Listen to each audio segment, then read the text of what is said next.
Yes, well, as we get older and older, I'm 77 right now.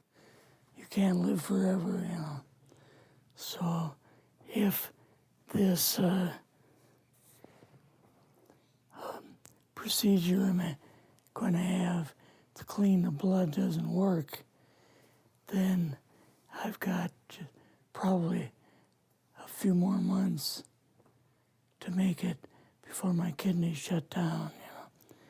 So that's kind of why I'm kind of going along with the interview at this time. You're seeing that what you went through is just too important for people not to know about. Yeah. Yeah. Can you just, can we start at the beginning with your military career and just walk through what exactly your experiences were? Was drafted into the military and got into the U.S. Army. After that, I was sent to the Signal Training Center in eastern United States. What year would this be? 58. I went through the Signal Training course. And at that time, I went through the radio teletype course and also the cryptography course, crypto. They had 5 instructors that were getting out of military service. So they pulled the top 5 students, and I was 3rd in the class. So I got pulled as an instructor. Now, were you at this time also working yet for CIA? No. Not yet? No. After one day, my boss came to me, and he said, how would you like to, make some extra money? And I said, oh, money is good.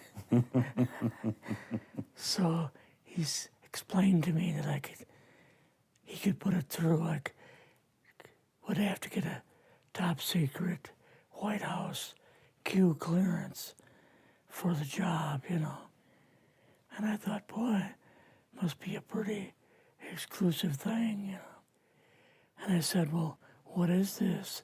And he said that I'm director for the CIA for Eastern United States, And I said, oh, I didn't know that.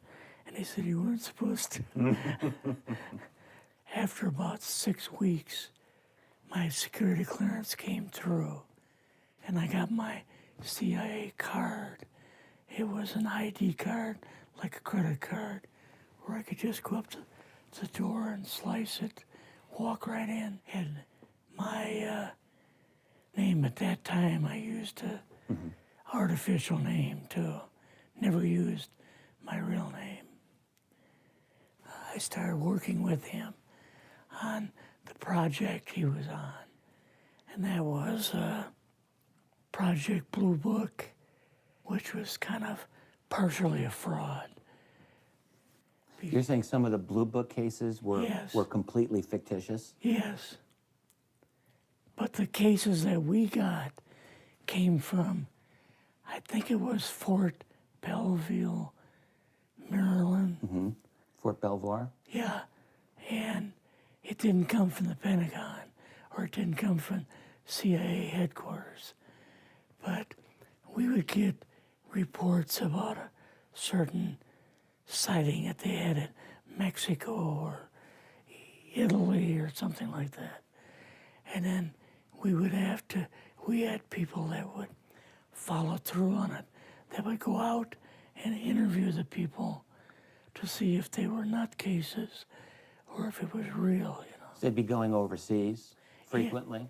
Yeah, I wasn't, but I always stayed statewide. But the people we had working with us from the CIA would do that. We would get like a new report probably a couple times a week. I was coming into the Army fresh off the farm, so I really didn't have much knowledge of anything, but my boss filled me in on Project Blue Book and what they had found so far. as far as Greys and aliens and the Roswell incident. How did you feel when this first got dumped on you? When you first learned about this? I was just kind of overwhelmed with all of this, you know. And I said to him, I don't know if I'm going to be able to be a judge of this type of thing. What's real, what's not, when I don't have much knowledge of it, you know. So What did he say? he said, well, we have to build the information as we go, and you'll see how this thing is working out. And then the other thing is, of course, you really weren't able to tell family or close friends, obviously. No, I couldn't tell anybody. In fact, I had to take a vow that I wouldn't tell anybody.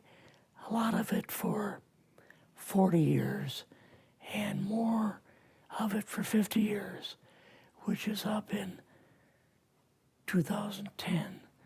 You're doing all this crypto work. You're looking at images, photographs, video. It's 1958, maybe the fall of 58. What happened after this? At that time, the Project Blue Book thing kind of went pot, you know. If you remember, back in those days, they kind of declared it as a nothing, you know. Mm-hmm. Right. And They were telling the world all UFOs are misidentifications, hoaxes, balloons. Psychological issues, whatever. Yes. Yeah. So my boss came to me and he says, we've both got a new assignment. And he says, oh, I said, where are we going? Oh, he says, we're going to the Capitol.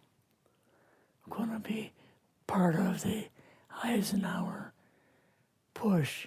He's trying to find out something about, all about these aliens that MJ-12 was supposed to find out, but never sent back reports to him. The MJ-12, the UFO control group, were they calling it MJ-12 at that time? Yes. They called us in, went into the Oval Office, and President Eisenhower was there and Nixon, and they said, we called the people in from MJ-12 from Area 51 and S4, but they told us that the government had no jurisdiction over what they were doing. So being a general, past general, you didn't tell them to go to hell without any real good reason, you know. Mm-hmm. So he said, I want you and your boss to fly out there. I want you to give them a personal message. And he says, I want you to tell them, whoever is in charge, tell them that to get in, they have this week, coming week, to get into Washington and to report to me.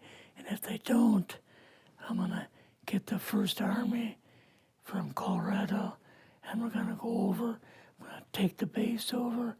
I don't care what kind of classified material you got. We're going to rip this thing apart. Eisenhower was going to invade Area 51. Yeah, with the First Army. So you go out with your superior. Yes. You fly out. You land. What happens? Can you describe this whole process, what you saw? It took us the 13 or 15 miles south to S4 and like different garage door openings. Okay. And in these garage door openings, they had like different saucer crafts. The very first one had the Roswell craft in. It was kind of crashed up, but apparently every alien that was in it died except for a couple. So you see the Roswell craft, and what are some of the others that you see? Well, the Roswell craft was really strange because it looked like real heavy aluminum foil. We could rock next to it, and you could rock it. The whole thing probably weighed 150, 300 pounds. Could they tell what the source of power was of this craft? Yeah, it was like a reverse gravitational thing of some kind. In fact, one later on, I got the mathematical code for reversing gravity in a 3x5 card. I guess there are different types of grays and so on. How did you see that evidence? Well, at the later on at S4, we viewed the autopsy film, and then the colonel said, "What we've got in here is we're interviewing a gray alien." All right, right there. How did you feel at that moment? Well, I thought, boy, we had no idea we were going to see the real thing. All we saw was film. You had to have a little bit of heart racing at that Yes. moment.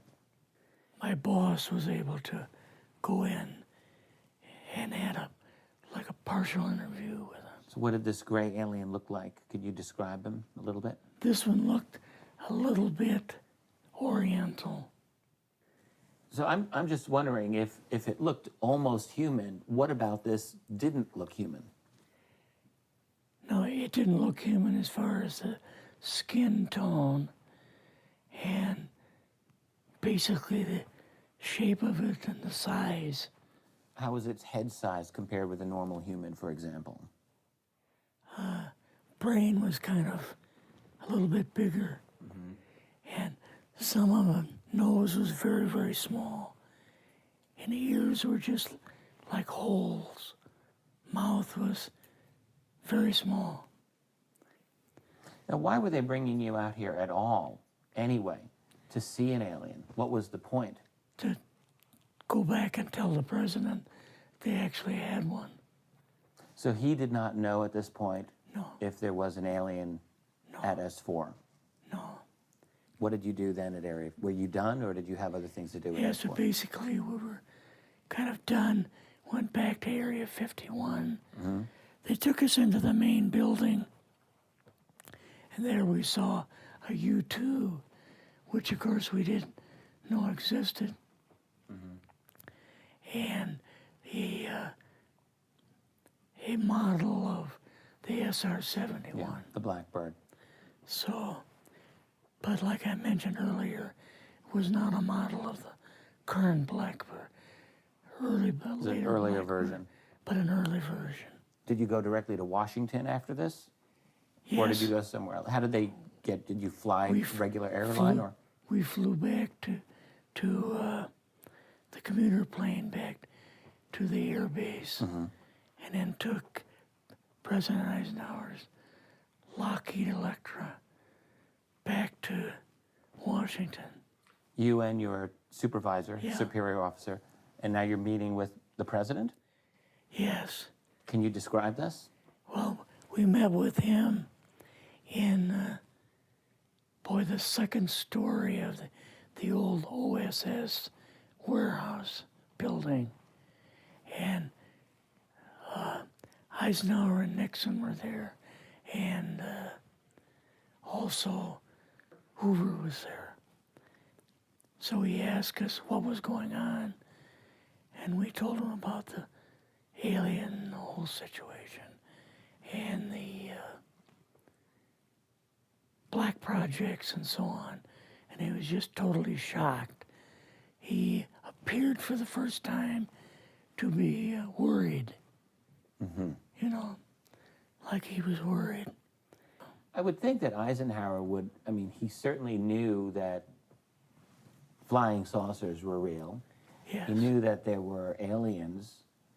So I guess I'm just wondering, what would he have been, really surprised about? Surprised about the black programs. Eisenhower said, got to keep this thing completely secret. You know, can't talk about this.